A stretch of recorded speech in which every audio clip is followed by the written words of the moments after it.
Hello friends, मैं आज आपको ये बताने जा रहा हूँ कि कई बार ऐसा होता है कि कंप्लेनेंट किसी व्यक्ति के चेक ले लेता है और उनको किसी वजह से मिसयूज कर देता है। तो मैं आज आपको ये बताने वाला हूँ कि अगर किसी के खिलाफ अगर कोई चेक बाउंसिंग का केस डाल देता है तो किस तरह से उस झूठे केस से किस तरह से आप उस केस में बच सकते हैं।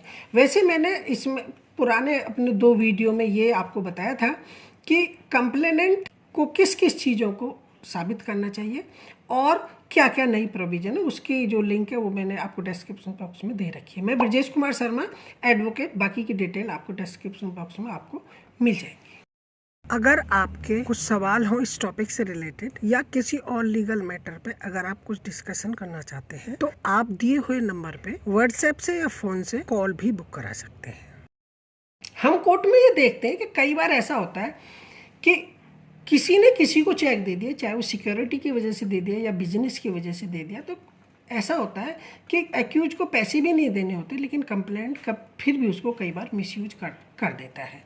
तो सबसे इम्पोर्टेंट क्या बात होती है कि हमको जब भी कोर्ट में केस आ जाता है तो जो एक्यूज होता है उसको क्या क्या उसके एडवोकेट को या उसको क्या क्या डिफेंस लेने चाहिए। हमने जनरली देखा है कि कोर्ट में एक्यूज के एडवोकेट की तरफ से मोस्टली 2-3 ये डिफेंस होते हैं कि उसने जो चेक दिया वो ब्लैंक साइन चेक दिया है, सिक्योरिटी चेक दिया और उसको ये पैसे नहीं देने होते। जबकि ये डिफेंस इतने अच्छे डिफेंस नहीं होते जब तक कि इन डिफेंसों को प्रूव करने के लिए आपके पास सफिशिएंट डॉक्यूमेंट्री एविडेंस ना हो।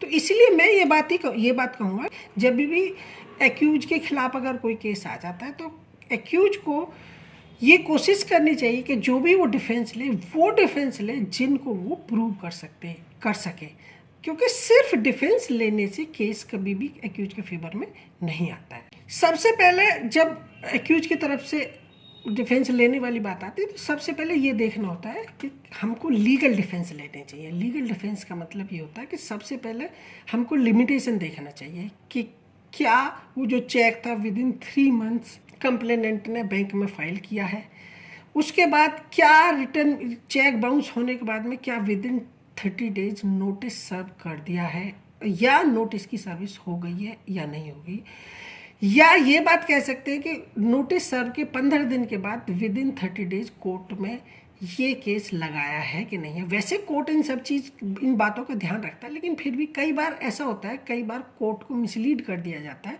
और केस एडमिट कर दिया जाता है। तो सबसे पहले हमको ये लीगल डिफेंस लेने पड़ते हैं। एक लीगल डिफेंस ये भी आता है कि हमको ये देखना पड़ता है कि क्या जो केस है विदिन टेरिटोरियल जुरिडिक्शन फाइल किया गया है कि नहीं, यानी कि चेक का केस वहीं फाइल होता है जहाँ पे कि कंप्लेनेंट का बैंक अकाउंट होता है। तो ये भी हमको वेरीफाई कर लेना चाहिए कि जो ये चेक का जो केस फाइल हुआ है ये उसी टेरिटोरियल जुरिडिक्शन के अंदर फाइल गया है जिसमें कि कंप्लेनेंट का बैंक रहता है। नेक्स्ट जो डिफेंस है वो हमको बेसिकली लेते टाइम हमको ये देखना चाहिए कि क्या चेक में किसी तरह की कोई अल्ट्रेशन तो नहीं है। आई मीन उसमें जो कंटेंट भरे हो अलग अलग स्याही से भरे गए हुए हैं, अलग अलग हैंडराइटिंग से भरे गए हैं। अगर ऐसा है तो हम मटेरियल अल्ट्रेशन का भी उसमें डिफेंस ले सकते हैं।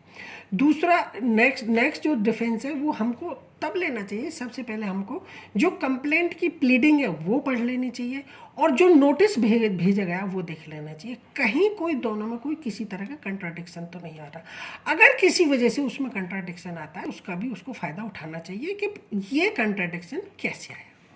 अब नेक्स्ट जो सबसे इंपॉर्टेंट डिफेंस आता है, जिसमें बहुत सारे डिफेंस भी एक साथ हैं, कि सबसे पहले एक्यूज को जो प्रिजम्पशन होती है 139 की वो रिवर्ट करनी पड़ती है और ये साबित करना पड़ता है कि जो उसने जो चेक दिया था वो किसी भी इन्फोर्सेबल लायबिलिटी के अगेंस्ट नहीं दिया है, यानी कि एक्यूज को कोई पैसा उसको नहीं देना है, या ये बात कह सकते हैं कि जितना चेक अमाउंट है उतना पैसा उसको नहीं देना है, यानी कि उससे कम पैसा देना है। तो ये भी हम डिफेंस ले सकते हैं। ये तीनों डिफेंस मैं एक ही साथ डिस्कस करूँगा। यहाँ पे हम केसों को 2 कैटेगरी में बांट लेते हैं। पहला जो केस है वो हम पर्सनल लोन या फ्रेंडली लोन की कैटेगरी में। जो दूसरा केस वो है जहाँ पे कि बिजनेस ट्रांजैक्शन होती है। तो सबसे पहले हम लोन वाला केस ले लेते हैं। तो लोन वाले केस भी 2 तरह के हो सकते हैं कि एक तो लोन का केस ये हो सकता है कि जो एक्यूज ने लोन लिया है वो अगेंस्ट द रिसीट लिया है, अगर कैश लिया है, या बैंक ट्रांजैक्शन से लिया है। दूसरा केस ये हो सकता है कि कैश पेमेंट ली हो और कोई भी रिसीट ना लगाई हो। तो इन दोनों में बेसिकली हमको क्या डिफरेंस लेने होते हैं ये मैं आपको बताता हूँ। बेसिकली ये होता है कि अगर बैंक ट्रांसफ़र से अगर पैसा गया हुआ है या कैश रिसीट है तो उसमें लिमिटेड डिफेंस होते हैं। उसमें लिमिटेड डिफेंस इसलिए होते हैं कि वहाँ पे जो ट्रांजैक्शन होती है वो ट्रांजैक्शन ऑलरेडी प्रूव्ड होती है।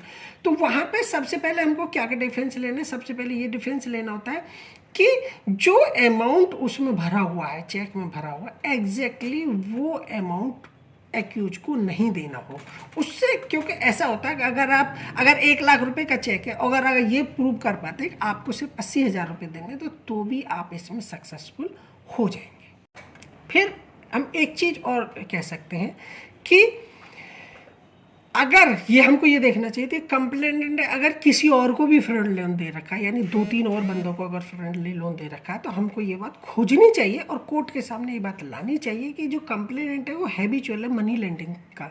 तो अगर हम ये चीज़ भी कोर्ट में साबित कर पाते हैं कि भाई कंप्लेनेंट जो मनी लेंडिंग का काम करता है जबकि उसके पास मनी लेंडिंग का कोई सर्टिफिकेट नहीं है, तो भी ये एक अच्छा डिफेंस होता है। क्योंकि हम ये उन बंदों के नाम कोर्ट में ला सकते हैं या उन फाइलों को कॉल करा सकते हैं कोर्ट से कि भाई ये इन बंदों को भी लोन दे रखा है, तो ये चीज़ भी हम कोर्ट में ला सकते हैं। एक और बात, जैसे ही नोटिस मिले या कोर्ट से समन आए तो जो भी एक्यूज होता है उसकी एक ये भी ड्यूटी आ जाती है कि कोशिश ये करे कि वो जैसे ही उसको समन मिले या नोटिस, लीगल नोटिस की कॉपी अगर उसे मिले तो कोशिश ये करे कि कंप्लेंट के खिलाफ वो कंप्लेंट जरूर करे, कहीं पे कंप्लेंट करे कि उसका जो चेक है वो मिसयूज किया गया है, उसको कोई किसी तरह के पैसे नहीं देने हैं। तो अगर ये चीज़ अगर वो पेश करेगा तो वो बेटर रहेगी। दूसरी नेक्स्ट बात इसमें आती है कि कंप्लेनेंट को ये प्रूव करना पड़ता है केस में कि उसकी कैपेसिटी है, लेकिन अगर वो प्रूव नहीं कर पा रहा है तो इस बात का आप फ़ायदा उठा सकते हैं। आपको कंप्लेनेंट की ITR बुलानी चाहिए, ITR मंगवानी चाहिए और उसमें वो दिखवाना चाहिए। अब दूसरे केस में आते हैं जहाँ पे कि सिर्फ कैश ट्रांजैक्शन होती है। तो कैश ट्रांजैक्शन होती है और रिसीट नहीं होती, तो उसमें थोड़ा ज़्यादा ईजी हो जाता है। लेकिन उसमें ईजी तब होता है जब आप सेक्शन 139 का जो प्रिजम्पशन वो आराम से रिवर्टल कराएं। यानी कि वंस अगर आपने ये बात प्रूव कर दी कि चेक किस वजह से कंप्लेनेंट के पास पहुंचा, अगर वो वैलिड डिफेंस अगर आपने कोर्ट में पेश कर दिया तो आप जो प्रिजम्पशन है वो आप रिवर्टल कर पाएंगे। अगर आप रिवर्टल कर पाते तो आप बिल्कुल जो एक्यूज है वो बिल्कुल डिनाई कर सकता है कि उसने कोई भी लोन कंप्लेनेंट से नहीं लिया है।